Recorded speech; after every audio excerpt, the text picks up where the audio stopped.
Galatians verse 9 para sa ating verse sa ano pong ito. At sinasabi po dito at huwag tayong ginawa sa paggawa ng mabuti sapagkat sa pagkang panahon ay magkakaroon tayo, hindi tayo manlulunod tayo. Manalangin po tayo. Salamat po Diyos sa salita mo na aming basa ng tunghayan at magiging ang aming sangkapan sa aming pag-aaral ay sa tulong ng banal na Espiritu ay biyari po ang aming panginawa. Lalo po sa mga kinig at biyari po sa mga kinig po sa aming panginawa service. Lord, maraming salamat. Namin po lahat po sa inyo pang-grind sa mga Jesus. Amen. Right, so tayo bilang mga tao, alam po natin na sometimes ang paggawa ng mabuti ay passion po at excitement po ng bawat isa po sa atin. Minsan ay hindi natin ito pinagpapatuloy sapagkat nakikita po natin na wala po itong result. Imagine ang isang tao na siya ay devoted sa kanyang sarili, sa paglilingkod sa iba. Okay? Lalo na yung mga tao na saan ay talagang passion nila ng magpakain sa mga nagugutom o tumutulong sa mga nasaktan. Minsan ay mga taong ito ay sila din ang nagbibigay ng word of wisdom or any word of encouragement. Kaya lang, pagdating ng bandang huli, ay give up po sila because nakita nila it seems no change, walang pagbabago. No? So, ganun pa man, still ang problema ay still persisted. That's why they turn back from their fruit of labor na saan ay wala silang nakita. So, what is the point of this introduction? When your efforts, ating pagsusumikap, seem to lead nothing nowhere. No? Yung mga pagsusumikap po natin, nakita po natin na walang bunga, walang pinuntahan. That's why some people turn back. Hindi nila pinagpatuloy. So, ano naging problema? Because of discouragements, walang pagbabago. Kaya, ganito rin ang ating mga sarili. Kapag minsan ginagawa natin po ngayon bilang mga Kristiyano, sometimes para sa ating pagpapagal, para sa magandang balita at nakita natin na walang response, walang tumalima sa mga ginagawa po natin, and yet tayo po ay nagbaback out. No? Yan lang kapag hindi natin naiintindihan ang mga bagay na kung saan ang Panginoon ang pumikilos ito, kasangkapan lamang po tayo. But again, yun pa rin ang nangyayari. Nag-turn back ang mga Kristiyano o ang mga tao. They stop doing good. Okay? Dahil, of course, yung burden na kanilang nararanasan ay medyo mabigat. Dahil, of course, pagdating sa mga bagay na ito, ang gusto natin magkaroon ng bunga. Lalo na kapag nag-evangelize po tayo, right? Gusto natin tumagap ka agad. Gusto natin talaga duldulan natin ang gospel. So, pag gano'n, ay parang ang tingin ng isang tao o Kristiyano parang ang layo. Lalo na kapag meron kang inaasahan na reward, di ba? So, gano'n ang mga tao nag-give up. Pero ang katanungan, ang Biblia ba ay nagbigay ng permiso sa bawat isa po sa atin to give up? Wala, di ba? Lalo na kapag dating ng mahirap na bagay. Naman, wala po tayong nababasa na mag-give up bawat isa po sa atin. Alright? okay yun, yung tumigil pansamantala, medyo mag-iisip, pero yung give up ka ay no one. Kaya sa ating sermon sa hapon po ito ay sinasabi ng Galatians chapter 6 verse 9 kung saan si Paul ay hinahamon po tayo. Okay? Alam niyo mga kapatid, this is a higher calling. Mataas na panawagan din po ito. Hindi lamang ikaw ay tinawag para sa kaligtasan, para ikaw ay magiging ministeryo sa simbahan. Pero itong panawagan po sa atin, this is one kind of higher calling. Right? So ang sabi ni Paul, let us not grow weary or doing good. For in due season, we will reap if we do not give up. So, anong ibig sabihin po nito? Ito ba ay magbibigay po sa atin ng perseverance? Okay? Ito ba ay paalala po sa atin when our hearts ay talagang give up na? Diba? So, tingnan po natin kung ano po ang sinasabi. As we explore this verse, ay kukonsidera po natin yung konteksto ng verse po ito. Right? Yung kabuuan o paano ang sinasabi ng verses po ito. So, in Galatians chapter 6 verse 1 to 5, ay ito yung first part ng chapter. So, Paul emphasizes the importance of restoring a fellow believer who has fallen into sin. Ini-emphasize po ni Paul na tulungan, akayin po natin ang mga kapatiran na kung saan ay bumagsak sa kasalanan. Of course, kailangan gawin natin po ito in a gently, humbly manner. Hindi mo maakay ang isang kapatiran na bumagsak sa kasalanan kapag sinurusulan mo pa o kaya ginalitan mo pa o kaya kinundin mo pa. Right? We should be done gently and humbly. Of course, kailangan dalihin din natin kung ano yung kabigatan na meron po siya. So it means this highlights the communal nature of the Christian life.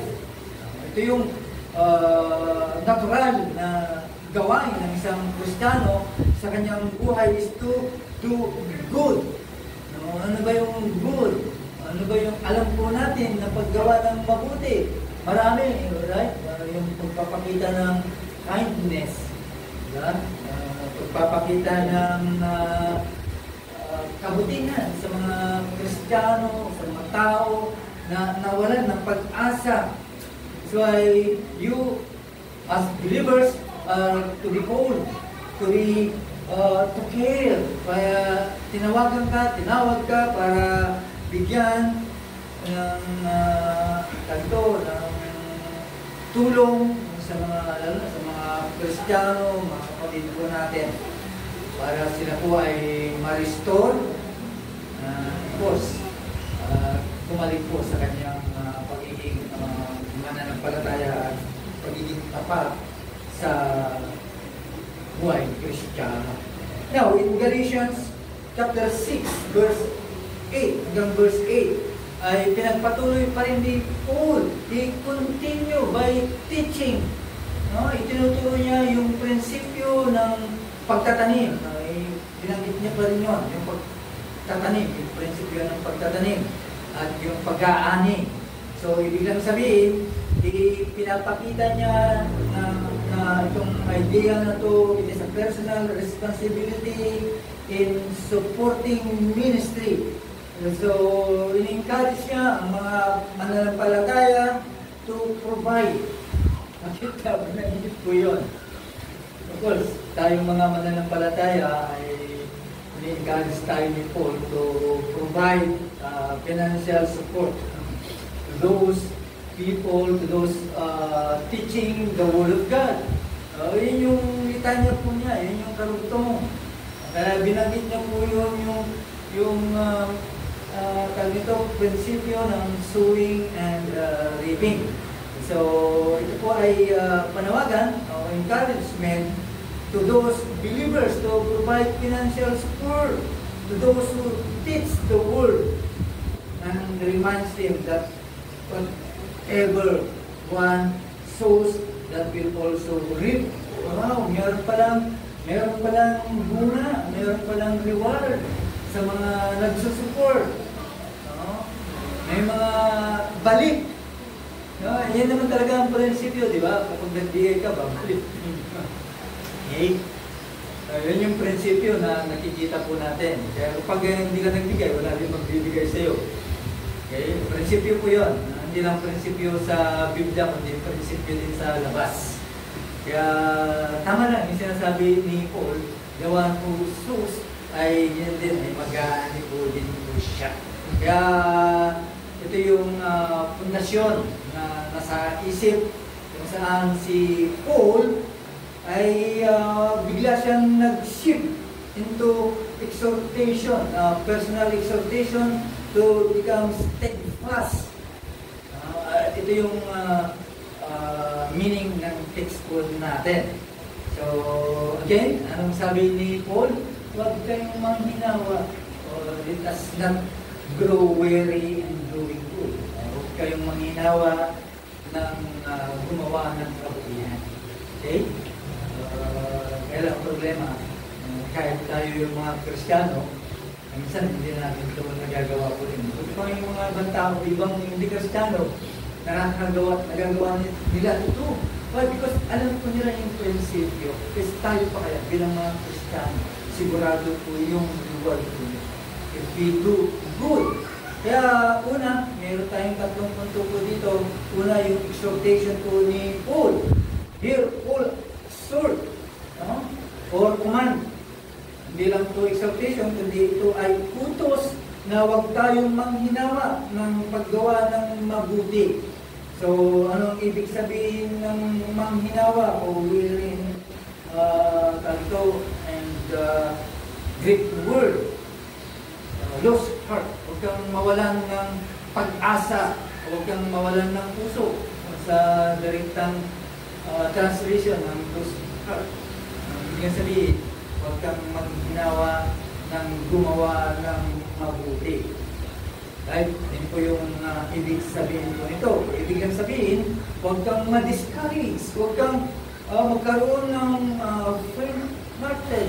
Huwag kang mawalan ng pagsusumikap sa puso mo na gumawa ng mabuti. Madaling salita, don't give up. Okay? Don't give up in the face of challenges. Challenges din po kasi yung mga kapatid. No? Kaya tingnan po natin. Sa lahat, ang sinasabi po dito is yung tinatawag na weariness ay is a deeper discouragement of the soul. Deeper discouragement ng ating kaluluwa. Na ibig lang sabihin, ang isang Kristiyano o mananampalataya ay matukso po siya o tumigil po siya in pursuing good works. Right? Ibig lang sabihin, baka matimpo tayo bilang mga Kristiyano na tumigil sa paggawa ng kabutihan because of opposition or anything na walang visible result. Wala tayong nakikita. Yan yung mga kadahilanan. Sometimes, tumitigil ang mga mga Kristiyano sa paggawa. That's why Paul ay talagang nakita po niya yung magiging tendency na kung saan wala tayong nakita ang result. Maybe the result is delayed or any opposition arises. Diba? Yun yung dahilan. Kaya sometimes tumitigil po tayo or yung fruitless yung bunga, walang bunga. Okay? Ito yung nagbibigay po sa atin bilang isang Kristiyano na kung saan nasasaktan po tayo. Tumitigil po tayo sa paggawa. As an illustration, tandaan po natin ang isang farmer. Yung farmer naman, hindi niya na makikita kaagad yung immediate growth ng kanyang tinanim, di ba? Talagang susumikaw, talagang naghihintay po siya because he knows the process sa pagtatanim. Kaya matyaga po siya. Kaya yung pasensya niya ay talagang hindi po natin matawaran. Okay? Pero ang kanyang pagkaalam, knowing that the harvest will come. So ganun tayo sana. Sinabi kasi ng text po natin that there will be a reward kapag tayo ay patuloy na gumagawa ng kabutihan. And nakita na naman po natin na kahit sa hindi sa paglabas ay may mga reward. Those doing good. Right? Kaya tayo pa kaya bilang mga Kristiyano. Okay? Kaya yung farmer, alam niya, darating yung harvest when seasons come. Kaya hamon para sa atin bilang mga Kristiyano, we must trust God because He's working. No? Kahit alam po natin yung resulta ay hindi natin nakikita. So we must trust God na siya ang gumagawa. Okay? Yung kala natin, walang magre-respond sa mga labor of love po natin, especially sa evangelism, di ba? Pero naghihintay po tayo hanggang sa dumating yung bunga. Kayo, yung naging resulta, hindi naman agad-agad nag-comply kayo sa mga binahagi sa inyo, right? Dumating pa yung talagang struggle hanggang sa kayo ay dumating. No? So, mga kapatid, may mga bagay o area sa buhay po natin na kung saan hindi ito lumalago o nagkakaroon po tayo ng pag-aalala o panghinawa sa ating mga puso. Kaya nawawalan po tayo ng pag-asa. Again, do not grow weary in doing good. No? Ano ba ibig sabihin ng doing good? Okay? What's the meaning of doing good? Sa ating pagkaalam, ito ay sa ilalim ng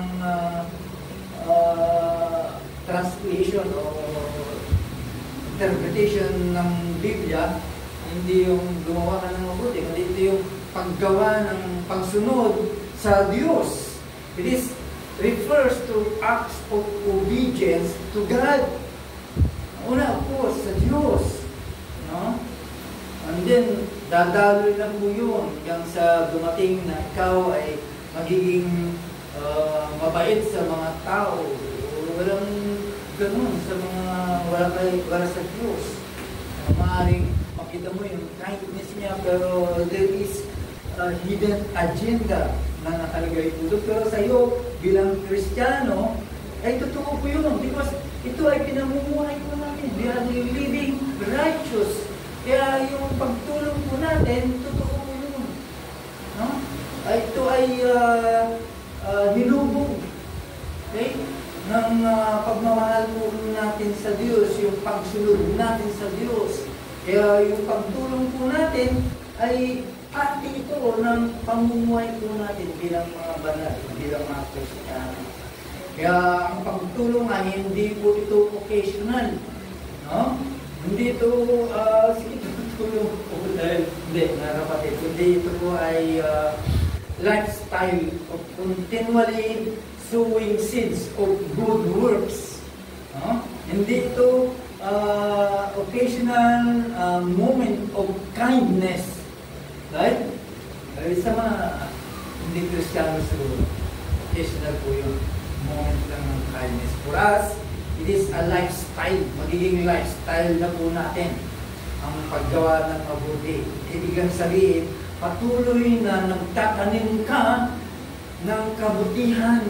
Dahil alam mo natin, whether you like it or not, there is a reward. Kaya nga, yung example ni Paul, yung principle na sowing and reaping. Right? Kaya, yun po yung kanyang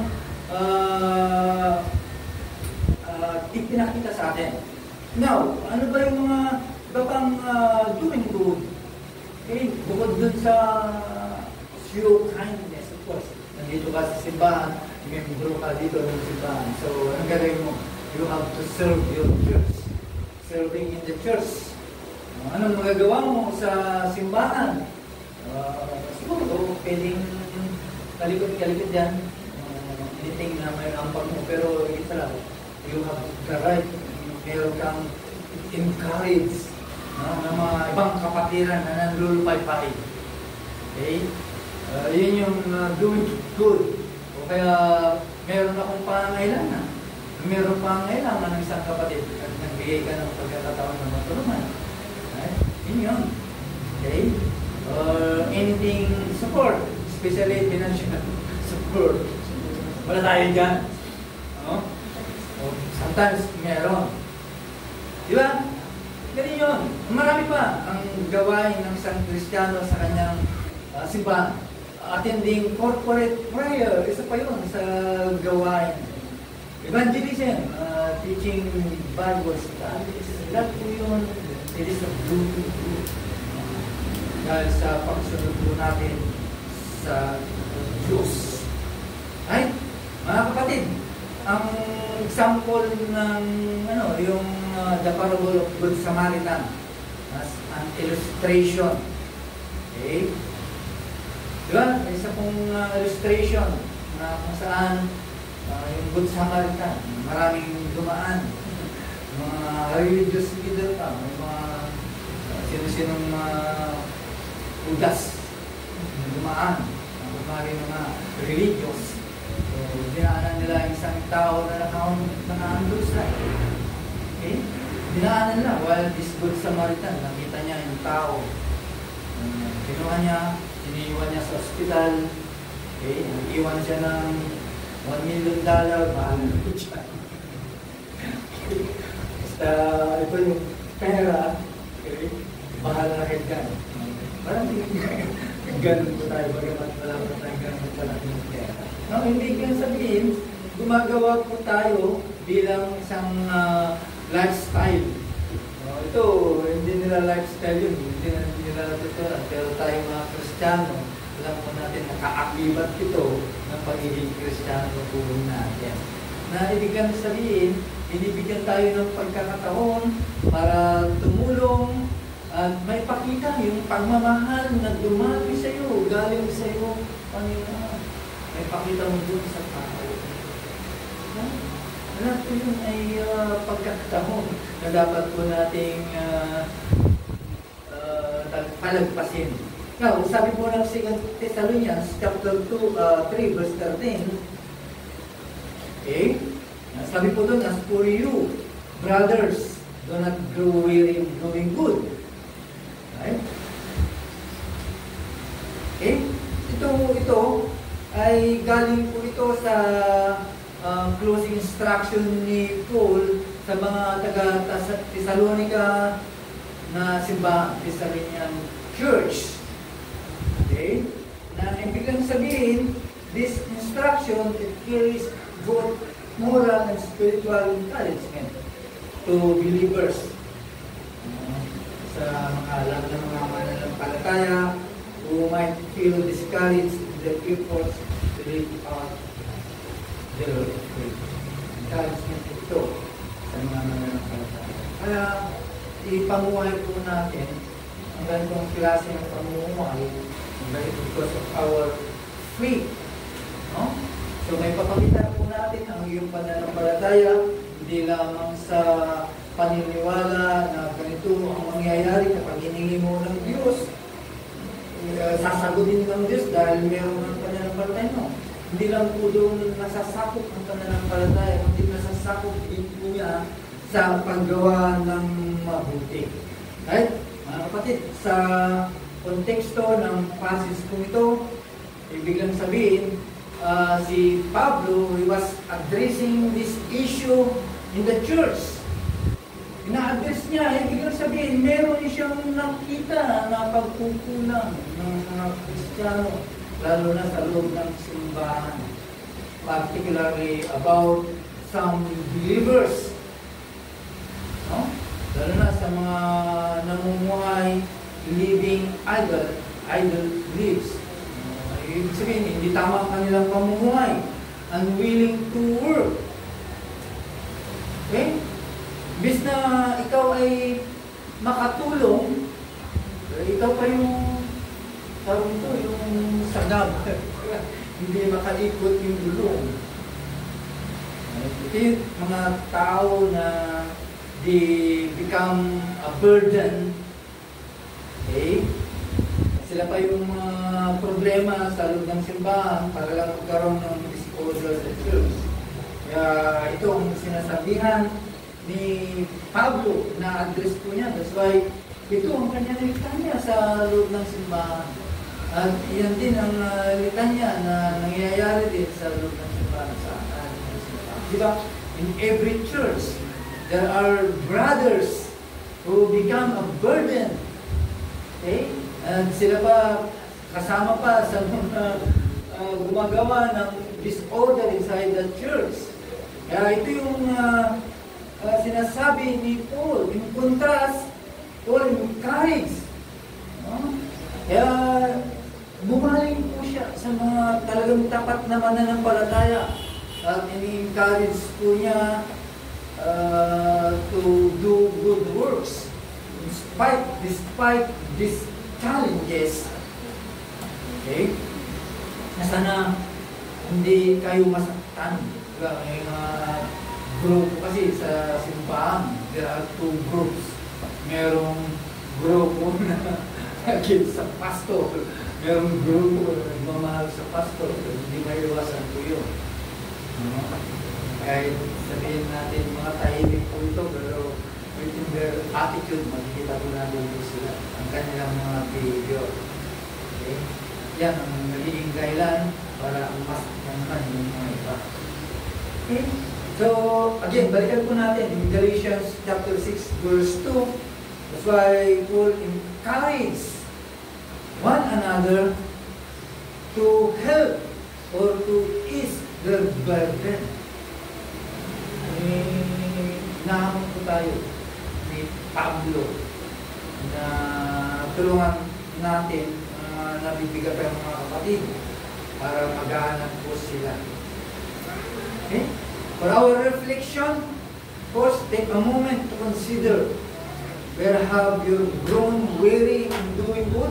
Saang banda ikaw napapagod para gumawa ng mabuti? Right? Have you stopped serving? Gatalin mo ang iyong sarili.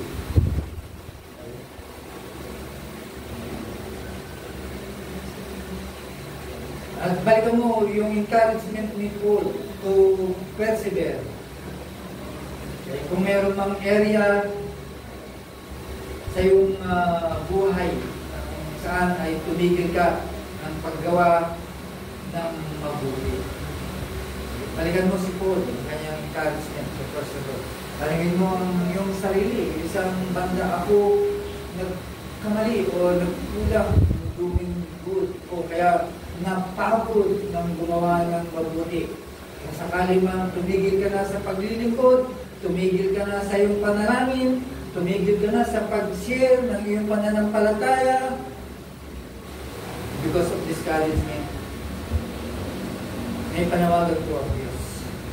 God calls you to press on. Magpatuloy po tayo. Hindi sa iyong lakas, kundi sa lakas na ibinibigay ng Diyos sa atin. Okay? Kung nandiyan ka man, sa pagkakataon kong yan, nananawagan ng Diyos to press on. Pangalawa, sa ating punto, yung encouragement. Sabi po sa ating text, for in due season, we will reap. Wow! Merong magandang balita. Okay? So Paul encourages us with a promise. Sometimes, pag nag-encourage sa iba, wala siyang pinapangako. Basta magpalakas ka, stand, be steadfast. May promise, wala siyang sinasabi. Di ba? But Paul ay mayroong encouragement, mayroong pang pangako. Ano yung pangako? There will be a harvest. Oh. Yung due season. Ano ang ibig sabihin po nito? It refers to God's appointed time. Just as a farmer, sa kanyang paghihintay, dumating yung right season to gather crops. Imagine yung illustration na ginaya po before. So it means this is true. Dahil example ko siya, isang illustration na tama. Ibig lang sabihin, ang Diyos ay merong specific time for your labor to bear fruit. Mga kapatid, lahat ng iyong ginagawa, mapa sa labas, mapa sa simbahan, mapa sa individual, merong kaakibat na pangako. It will bear fruit. Right? Because this promise assures us that our efforts are not in vain. Ibig sabihin, hindi masasayang ang iyong mga ginagawa dahil merong pangako. May kaakibat na pangako. Okay? Ang sabi ko doon, we will reap. Ibig sabihin, it is a future active indicative verb. Ano ibig sabihin po nito? Emphasizing certainty. Nagsasabi siya ng katotohanan. Okay? Hindi sinabi na we might reap, but we will reap sigurado. Kaysa it might be hindi sigurado yun. Baka. Pero yung sinabi ni Paul, magkaani po tayo. Right? Yung pag-harvest kasi ng farmer, it takes many form. Diba? Maraming klase ng pag-harvest. But for us, hanggang po natin mga kapatid, ay sinisigurado po yun. Kaya nga ang hamon ni Paul, huwag kayong mapagod, huwag kayong manghinawa, dahil merong magandang kahinatnan ang ginagawa ng bilang Kristiyano. Yes? Kaya nga yung mga lingkod po natin sa gobyerno, hindi sila napapagod na maglingkod sa mga walang-wala. Pagkat ginagamit nila ang ng gobyerno, pero yung pagod ko nila, right? Ay hindi matatawaran. Dahil alam mo nila. Okay? Hindi sila, of course, lalago ang spiritual life. Hindi lang sa sarili mo, hindi maaakay din po yung iba. No! Sinasabi ko dito that there will be eternal rewards. Right? Ano kaya ibig sabihin po nito? In 1 Corinthians chapter 3, verse 8. Basahin po natin, mga kapatid. Ano po ang sinasabi ng Corinthians, 1 Corinthians chapter 3, verse 8. Sabi ko dito ngayon, ang nagtatanim at ang nagdidilig ay isa. At ang bawat isa ay tatanggap ng kanyang upa ayon sa kanyang paggawa. Right? Ano kaya yung ani? Ito yung gospel truth. Ngayon nga dito narinig, gospel truth. Right? Ano ibig sabihin po nito? As other comes to Christ. Bunga ito ng magandang balita kapag ang ibang tao ay lumapit kay Kristo. Yun yung gospel truth. Right? Ito yung ibig sabihin po nito. Sabi po ng Psalms 126, verse 5 to 6, those who sow in tears shall reap with shout of joy. Kaya nga nagagala po tayo kapag ginagawa mo natin po ito bilang isang magandang gawain. Those who sow in tears. Ang bagaman talagang pinagsusulikan mo na ibahagi sa kanila ang gospel. Kahit hindi nga tumalima yung tao, there is joy. Meron tayong nararanasan. Pag hilata mo sa higa mo, walang guiltiness na nararamdaman. Yun yung kagandahan po. No? Sometimes, nag-guilty po tayo, hindi ko yung nagawa, yung mga pinupulit, ng dato bilang Kristiyano. Right? Minsan, pupasisya po tayo. But again, kapag nagtanim ka, of course, ano ang katapat ka-gala? See? Kunting pa lang yan, reward. Again, sabi po ng James chapter 7, be patient, therefore brothers, until the coming of the Lord. See how the farmer waits for the precious fruit of the earth. Diba? Katulad ni Joseph sa Old Testament. Diba? Siya ay nagtiis sa mga betrayal, slavery, or any prison niya. Okay? Pero anong nangyari? Ano ang nangyari sa kanya? God ay pinasya ng Diyos from prison to pinakali. Mula sa prison hanggang sa naging hari po siya. Ganon ang naghihintay sa Diyos. Kaya huwag po tayong manghinawa na for our application, trust God's timing. Na ibig lang sabihin sa ating pagpapagal, sa ating paggawa ng mabuti, either you are serving outside the church or serving because of the church, because of Christ. Tandaan po natin, we have to wait. God's timing. Na ibig lang sabihin, huwag nating titignan yung immediate result. Okay?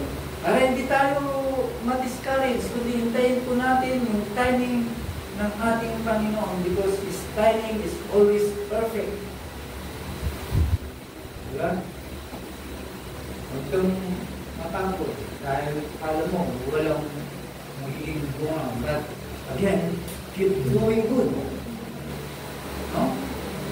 Keep doing good. Magpatuloy po tayo na alam po natin ang Diyos ay kumikilos para sa atin. That God is working in us. Pangatlong punto, yung condition.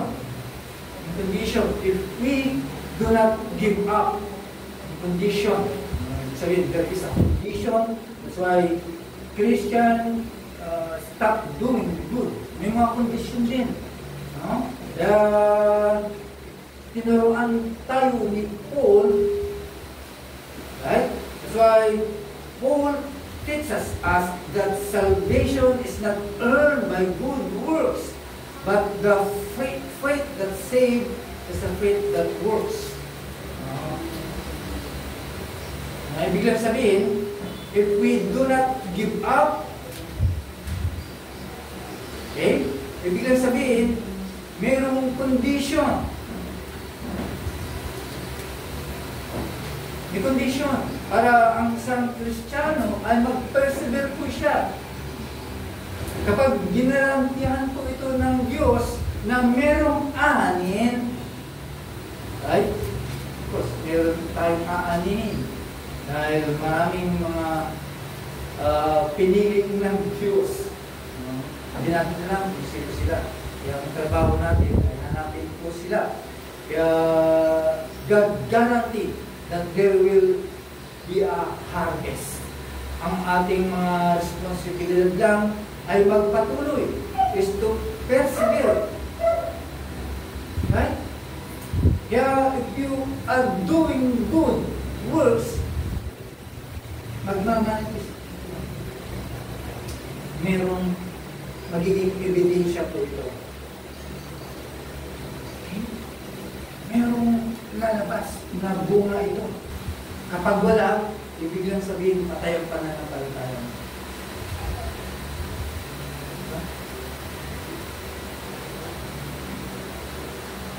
Pag wala lumabas, patay ang pananampalataya po na ito. Pag buhay ang pananampalataya po natin, merong magmamanifesto ang magiging bunga po.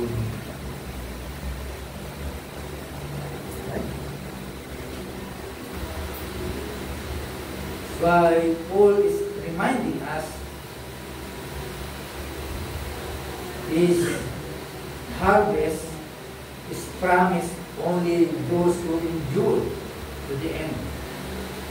Eh yung farmer, kung hindi mag-i-endure po yun sa pag-iintay, ipababayaan niya na ang pagtanim, di ba? Hindi na ihasikan ng abono o anything na talaga sa tanim na nila o anything na irrigation, pababayaan niya. Kaya ibig sabihin, pinaalalahanan po tayo ni Paul na ang harvest is promised only those who endure to the end. Mga kapatid, perseverance is not optional in the Christian life. Hindi ito optional. Gagawin mo lang ito. Tandaan po natin, it is a mark. Marka ito ng tunay na pananampalataya.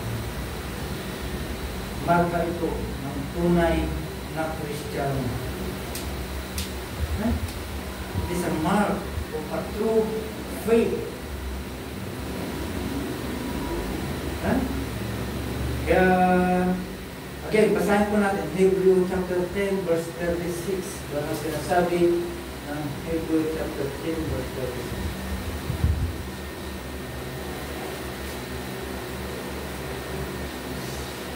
Sinasabi po dito, Tagalog, basahin po natin. Sapagkat kailangan ninyo ang pagtitiis kapag ang iyong nagampanan ang kalugan ng Diyos ay tatanggapin ninyo ang kanya. Okay?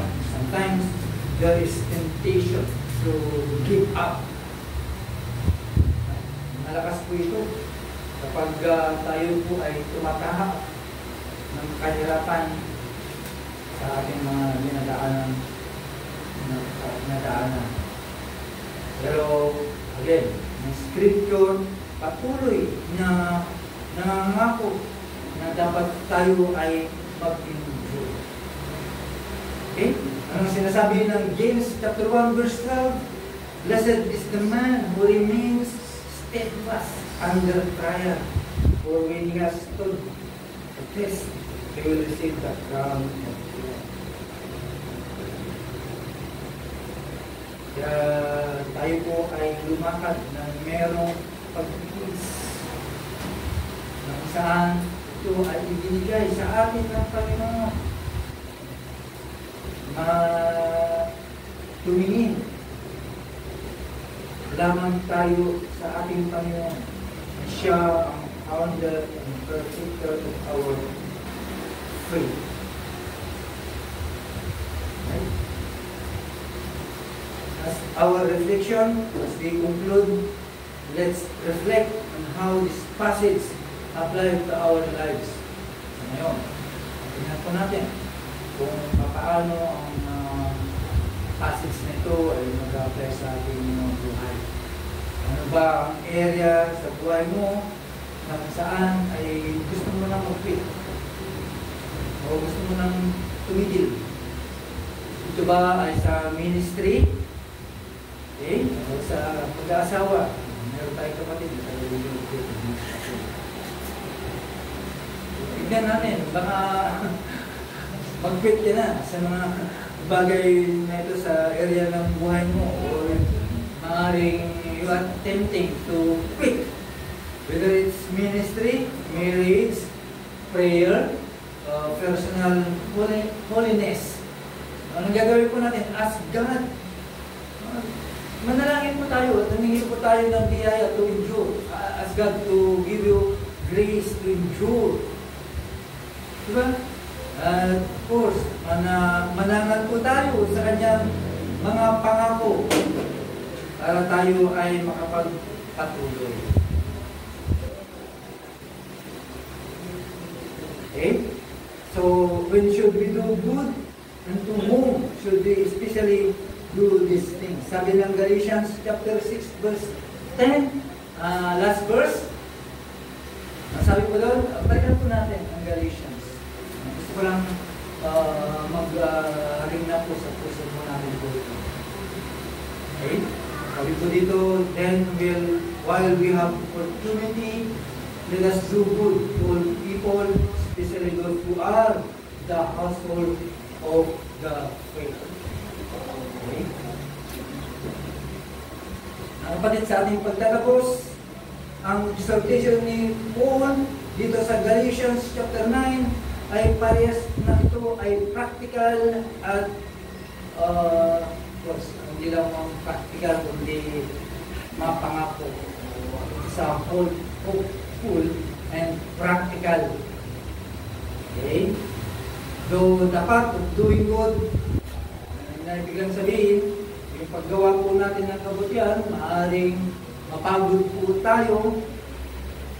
Right? Napapagod, of course. Wala tayong nakikita ng bunga. Pero again, still God calls us to persevere. No? Bakit tayo tinatawag na magtiis? Because merong assurance na ipinangako, when the harvest times comes, it is a certain. Totoo. Right? Kaya tinatawag po tayo.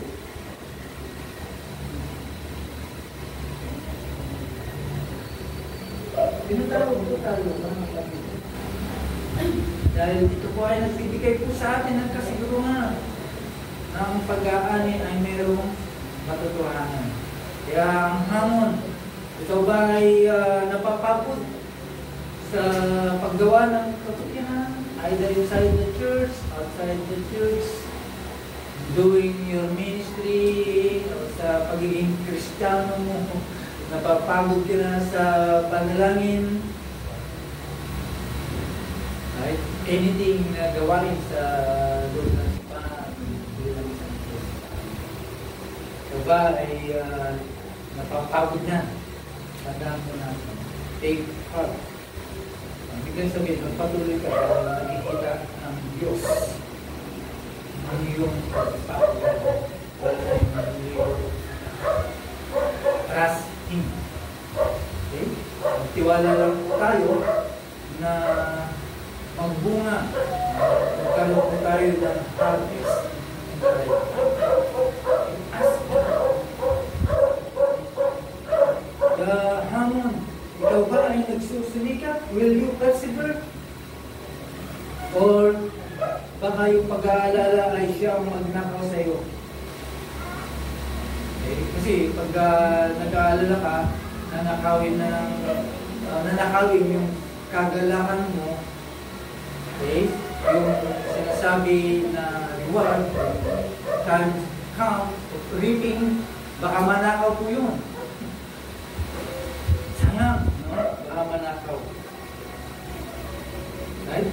Kaya hamon po bilang kapatiran, bilang mananampalataya, of course, lahat po tayo ay napapagod. Physical man, anything, lahat po tayo ay napapagod. But may pag-asa po tayo, naman po yun, bakit ka napapagod? Anything na burden, bring it to God, ask God. No? to give you strength to keep going. Para patuloy po tayo.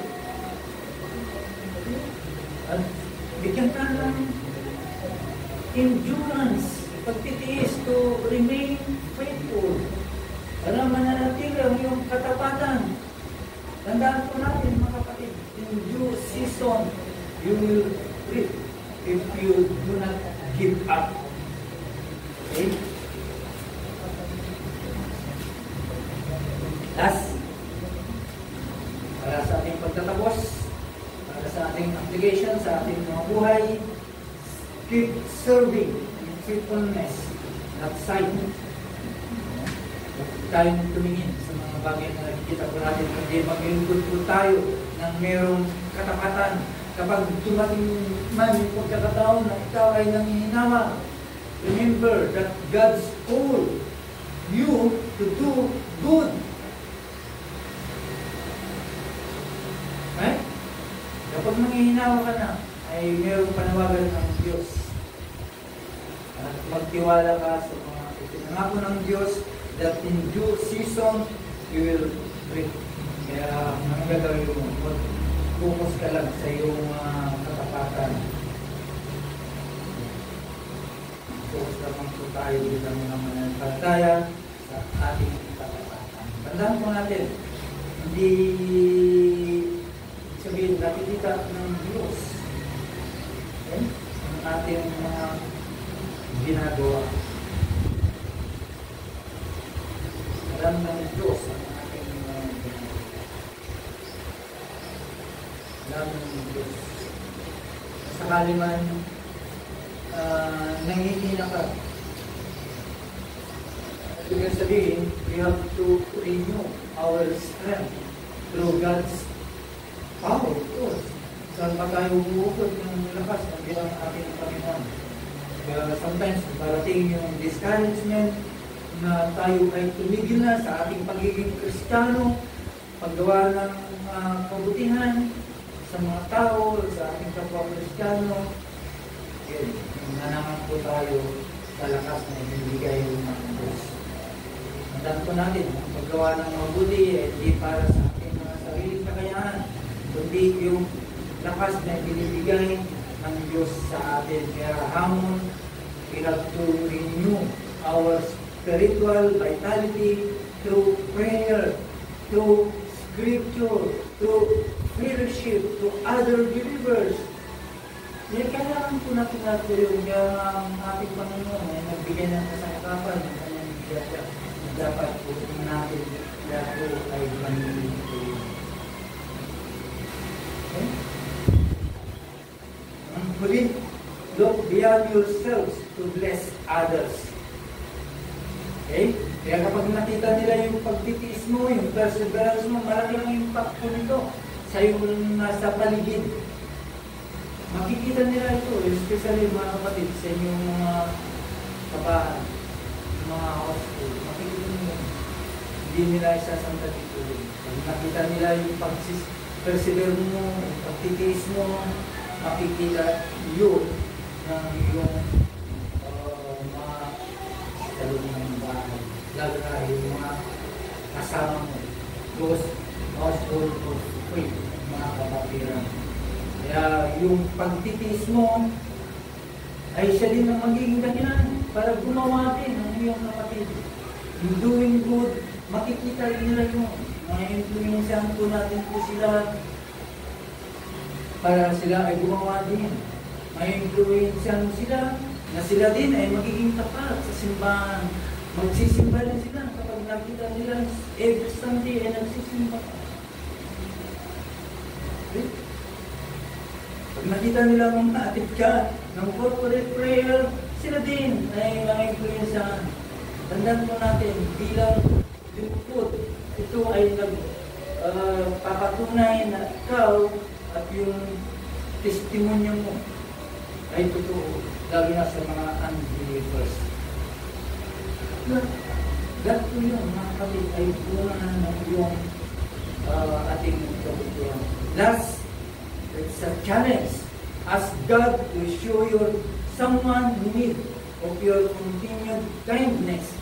Ay, isabi po natin na sana ay may pakita po ang aking kabutihan sa ibang tao.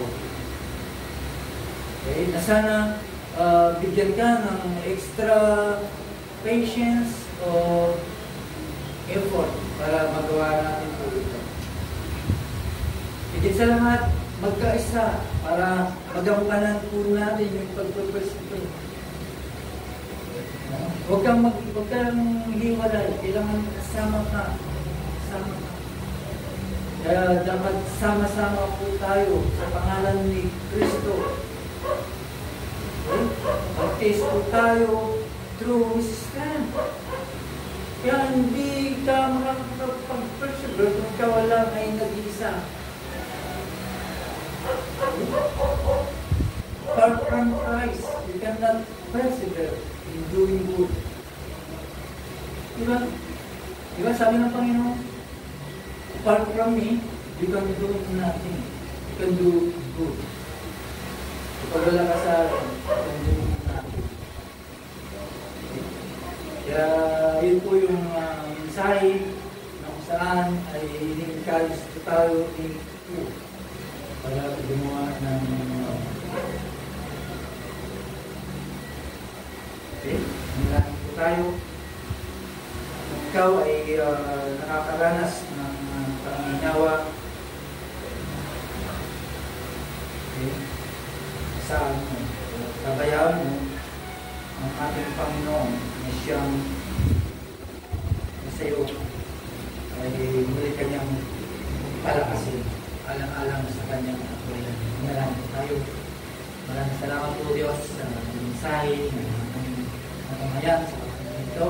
Isa pong hamon po ito sa amin bilang mga Kristiyano mananampalataya na hindi lamang yung bagay na pinapagawa sa amin, hindi ito po ay hamon po sa amin para i-apply po ito outside the church and inside the church.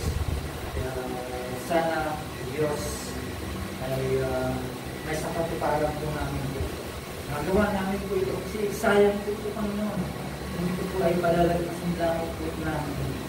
Sayang ang sermon. Ito po ay hindi po namin gagawin. Ito man, may gumagawang kaaway para handaran ang bagay ito kaya hindi po namin magawa. Sometimes Lord, ay hindi po kami kaya kami ng tulong ng Banal na Espiritu na ito ay akayin sa mga gawain at yung mga Kristiyano.